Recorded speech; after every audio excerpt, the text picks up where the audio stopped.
Today on Colorado Sports Connection, we come to you from Chicago, Illinois at Wrigley Field, and we talk with former Colorado Rockies player Ryan Spilborghs and from ESPN Radio, Mike and Mike. And we also talk with Gold Glove winner Nolan Arenado of the Colorado Rockies.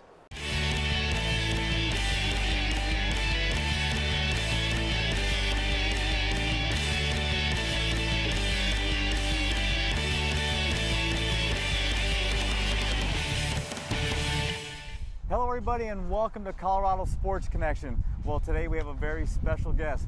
With me is former Colorado Rockies Ryan Spilborghs, now playing for Root Sports as well. Ryan, well, first of all, thank you very much. Yeah, you got it. It's my pleasure. And one of the things I want to talk about is when you did play with the Colorado Rockies, it looked like you and your teammates had so much fun. Oh, we did. Talk about that. And you guys won. Yeah, we did. We had a lot of fun. We trusted each other, and that was kind of a thing. And you don't earn trust unless you work hard together. And that was a group for years that we took a lot of pride in what we did. Not saying that this group doesn't, but our group we came up together through the minor leagues. So you have years of spending time with each other and watching. So if I knew that you were working your tail off in the off season, it made us closer because we both felt like we were grinding together to beat another team. And that's where that camaraderie came into play. And just the overall liking of each other.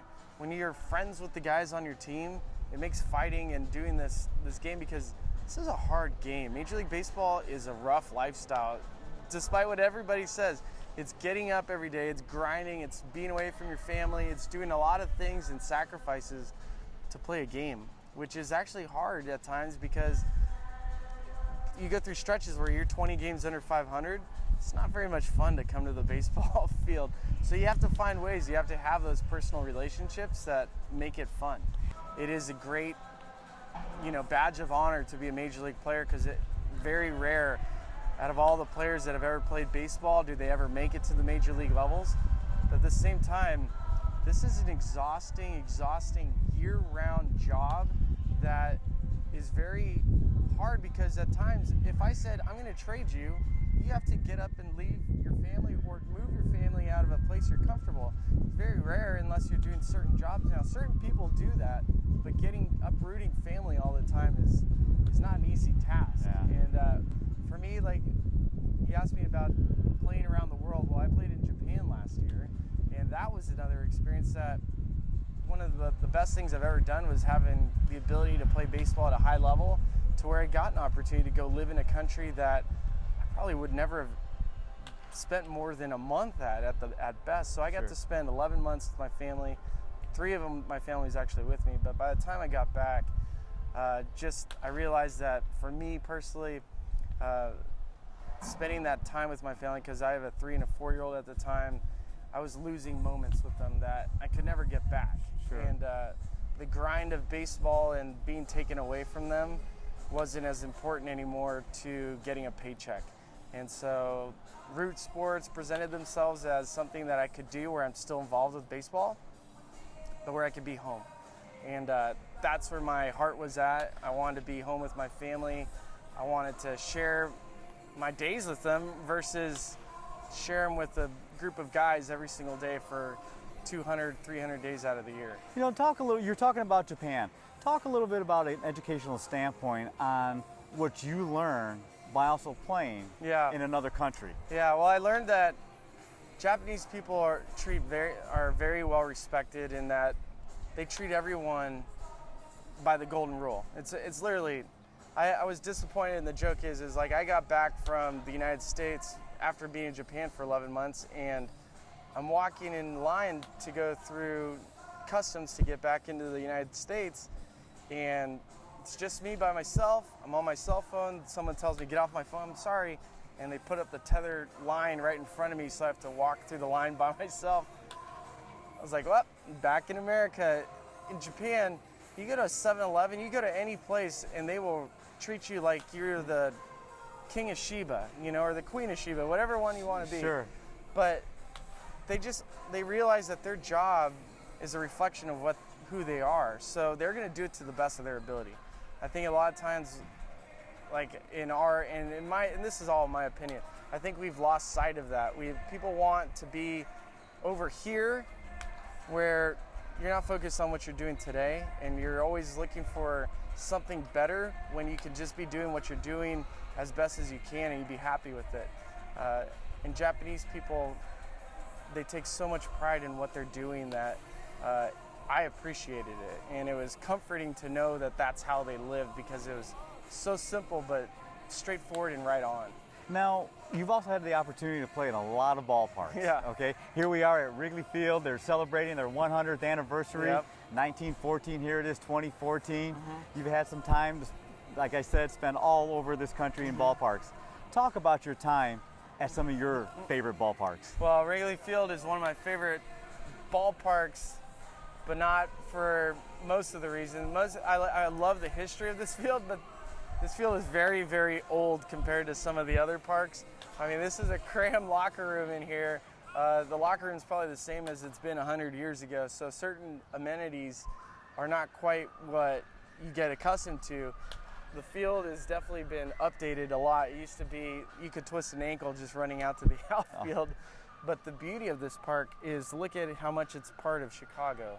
And Sure. that part, to me, is overwhelming. And knowing that Babe Ruth had played here, and Ernie Banks and Willie Mays and all the greats that have spent time at this ballpark brings me joy. But as far as like an overall baseball stadium, some of the newer parks are far better than this one. And talk about your experience, Denver, Colorado, Coors Field. Yeah. Talk about your experience playing at Coors Field and your time with the fans there. Yeah, well, I've always loved the fans of Colorado. I always felt fortunate that they grasped on me for whatever reason, and it was like it's home now. I mean, I adopted Denver, Denver adopted me, and I appreciate it because it's given me opportunities to do root sports, because people said, hey, Spilly, go ahead and do it. We like hearing you talk or whatever.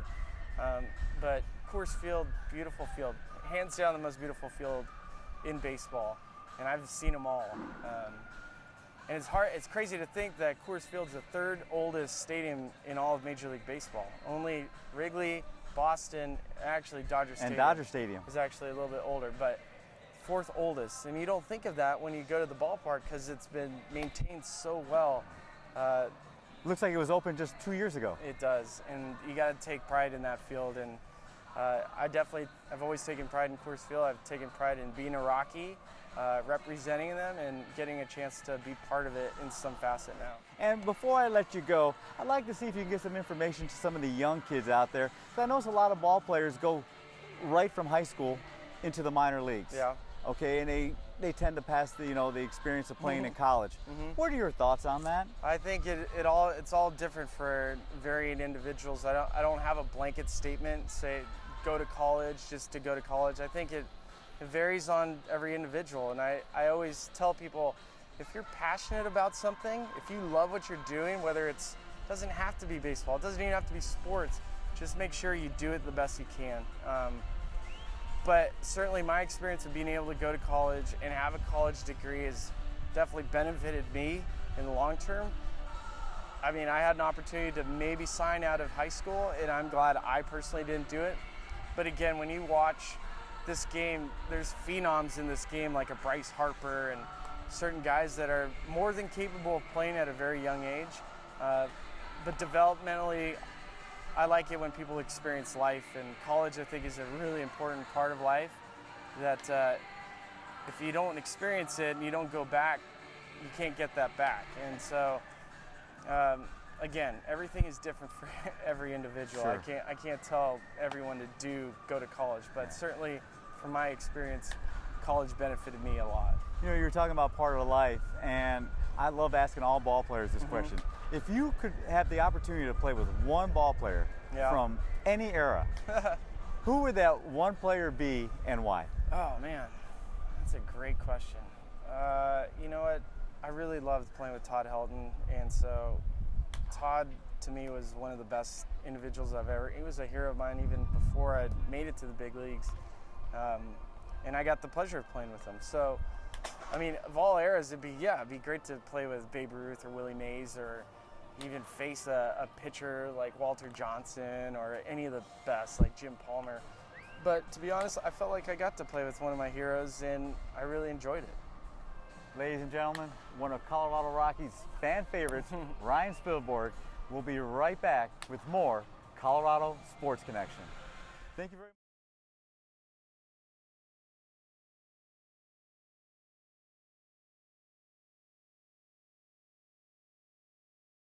Welcome back to Colorado Sports Connection. Well, today we have a very special guest, Mike Golick of ESPN, and he's here at Wrigley Field. He's going to be throwing out the first pitch.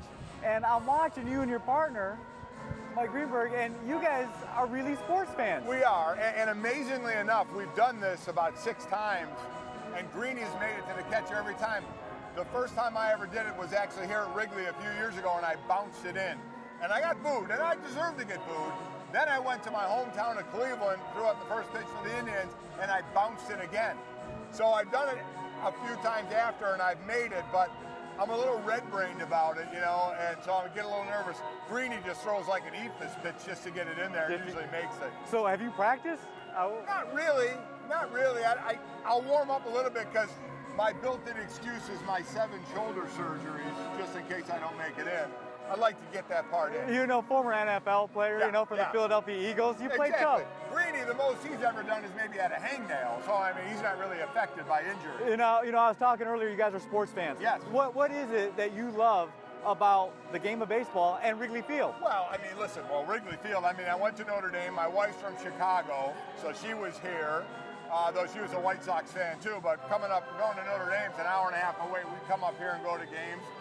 Listen, I grew up playing sports all my life. At a young age, playing baseball, football, basketball, wrestling, and then obviously it funneled into football. But I just love sports. I love the competition. I love watching the competitors in action. So I love watching a good game. You mentioned all the sports you played. And it seems like today's kids, they concentrate on one sport. They do. Well, what are your thoughts on that, and should they be playing multiple sports? Your thoughts? It's kind of a catch-22. I think they should be playing multiple sports. I think you get more well-rounded that way, and you don't put the same stress on the same ligaments over and over. I think that's one of the reasons we get injuries, is when you play the same sport year-round, year after year, you're putting the same stress on the same joints and ligaments and such. But kids are looking at college, they want scholarships, they'd like to make it to the pros. Coaches are making it difficult. If you're a soccer player, baseball player, they're telling the baseball player, hey, play a little fall ball instead of football. And for soccer, you better play year-round. If you want a spot on this elite team, you're going to have to play year-round. So the coach puts pressure on the kids. The parents hear that, and they want their kid to try and get a scholarship. So they say, all right, son or daughter, you got to kind of do that. So it's a tough situation there, and I'd love to see the versatility of all the sports, but I understand the box sometimes that parents get put in with their athletes to try and get that almighty scholarship they're looking for. And now your kids played, and I'm sure you've had kids come up and ask you for your opinion. What would you tell someone personally, one-on-one? I want to play baseball, or I want to play football. Should I leave these other sports at 8th grade? And then how important is that education? Well, obviously the education, unless you're making it all the way to the pros, you need your education along the way. Now, unless you're a great baseball player and you can get signed right out of high school and go to the minors. Other than that, you got to have the grades to be eligible, and you also, here's the great line is, I'm going to be the one that makes it or it won't happen to me, that kind of deal, because what happens is everybody thinks they're going to make it to the pros and 1% make it there. So 99% aren't. So you better have something to fall back on that. It better be your education. I would tell kids, try and do the versatility of the different sports. But again, I understand if coaches are going to penalize a kid for not being on that team year-round, that might hurt the kid's chances down the road. It really is a very, very tough position. You got to kind of leave it to the parents to decide what they want their kids to do. Let's switch gears a little bit. Baseball. Who was your favorite player growing up and your favorite team? I grew up in Cleveland, so obviously the Indians were my team. I grew up in the Buddy Bell era in Cleveland. I remember when the young sensation Joe Charbonneau, when he would open beer bottles with his forearms or his eye socket, everybody thought that was really cool. So that's kind of the era I grew up in. I was an Indian fan, which certainly wasn't great because we didn't do very well back then. But I was a Cleveland native, so I liked all the Cleveland sports. Now, you traveled all over the country here, seen a lot of stadiums, a lot of baseball stadiums. Here we are, Wrigley Field, 100 years old. Yeah. Your thoughts if they renovate it? Well, I mean, because I kind of equate it to like Notre Dame Stadium. You know, they don't want to change Notre Dame Stadium, but you have to keep up with the times. See, Notre Dame Stadium's putting field turf in, and I think Notre Dame Stadium should put a replay sign and one of those huge screens in there. But they won't at this point because of tradition. I'm for tradition, but I think you have to get with the times a little bit. So I think you need to do some to keep up. Ladies and gentlemen, a very special guest, Mike Golic of ESPN, and we're going to be watching you on that first pitch. Split finger or curve, what do you want? You know what, give me the split finger. Bruce Sutter, when he used to play here, okay, did all right, the I'll split give that finger. a go. Someone just showed me how to do it. Connection, we're talking with Mike Greenberg of ESPN, who's going to be throwing out the first pitch here at Wrigley Field. And we were talking earlier, this is like your third, fourth time here? Yes, it is. I spent 11 years in Chicago. I lived here, I went to college here, and I subsequently worked here and covered the Cubs. I used to sit up there in the press box and watch all the different people throwing out the first pitch. So it's an enormous thrill. Of all the ballparks we've ever done it in, this for me is the most special. No, you said you've been here 11 years. What were some of your most memorable times here and your games? Well, I remember being here the second game of the regular season one year. Jose Guzman had a no-hitter going with 2 outs in the 9th inning. And I've never been in the ballpark for a no-hitter in all of my life. I've been a baseball fan 46 years. And he went 8 2/3 without giving up a hit. And I got broken up by a solid single by Otis Nixon to left center field. So that was a thrilling day. I mean, there was probably 9,000 people in the ballpark, but it's a cold April day. But it was a fun game to be there. The atmosphere of that was phenomenal. And on the other side of town, on the south side, I was here when the White Sox won a couple of divisions, covered some playoffs with Frank Thomas and Bo Jackson and guys like that on those teams. So from a baseball perspective, those would have been the highlights. You know, I was watching you and Mike, your partner, and I'm watching you guys, and I'm seeing for the first time, you guys are truly sports fans. I mean, I see you guys really love the game. It's just not a job for you guys. Well, I mean, it's a job to some degree, like anything else is a job. But I can't imagine doing anything else for a living. I mean, I wrote in a book one time that when I was a kid, I always thought if I could just work around sports, then it would never feel like work. And I don't know that I was 100% right. Sometimes it feels like work. Dealing with Golic feels like work. But largely, there's no other way I could ever imagine making a living.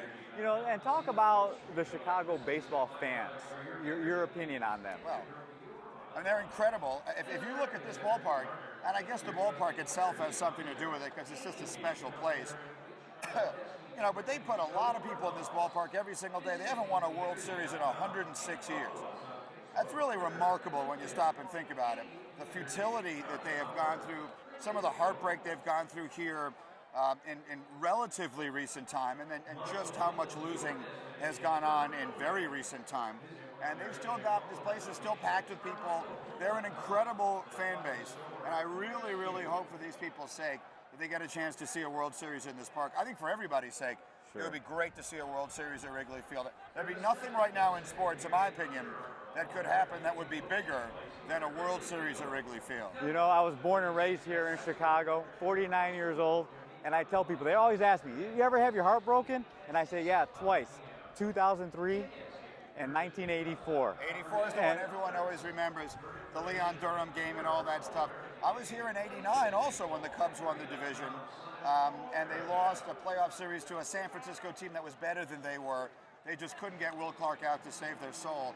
But Mark Grace was a young player on that team, Ryan Sandberg, Andre Dawson, a young Greg Maddux. I remember thinking, this is a team that's going to be good for a while, and they couldn't keep it together. Maddux went down to Atlanta, and we sort of saw how the rest of it played out. Okay, before I let you go, what kind of pitch and throw can we expect from you tonight? What would you like to see me throw? I got a repertoire. I mean, I can throw 3-4 different pitches up there. I've been known to throw to my first pitches. I'll throw a little split finger in there for you. Well, your partner's going to do the split finger, the Bruce Sutter days. I'll just throw gas. I'm just going to throw high cheese tonight. I'm just going to go about, I'll go about, I should be able to touch 92, 93. I'm not really warmed up. So, but I should be able to touch 92, 93 upstairs. All right. There you have it, folks. Mike Greenberg of ESPN right here on Colorado Sports Connection.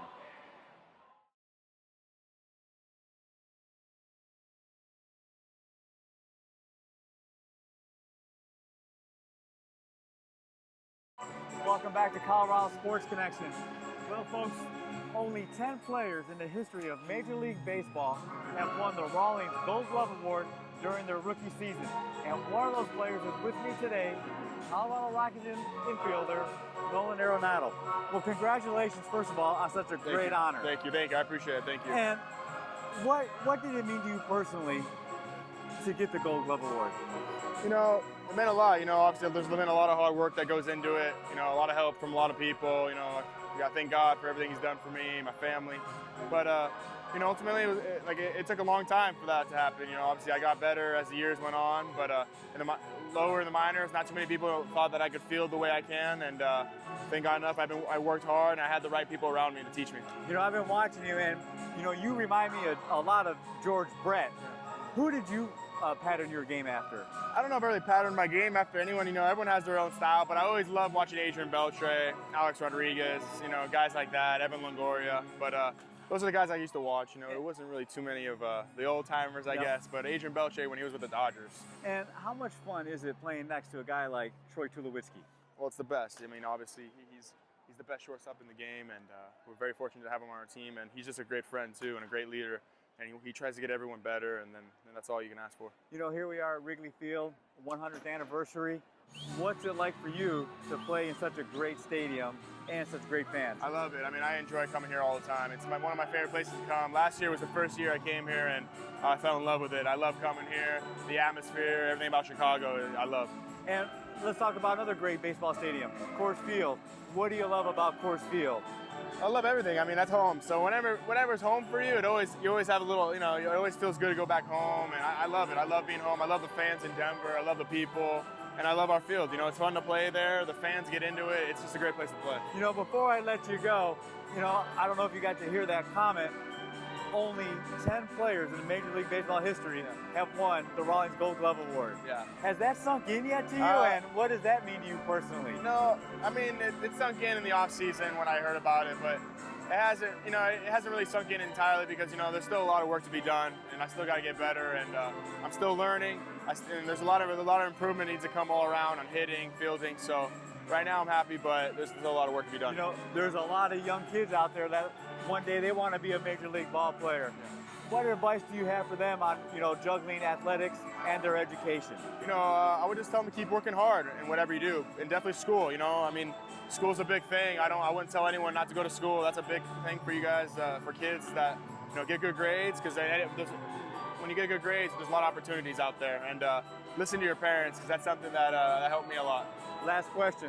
What is it that you love about the Colorado Rockies fans?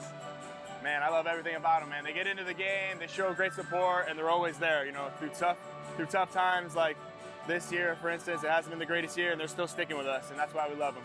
Ladies and gentlemen, Gold Glove winner Nolan Arenado of the Colorado Rockies.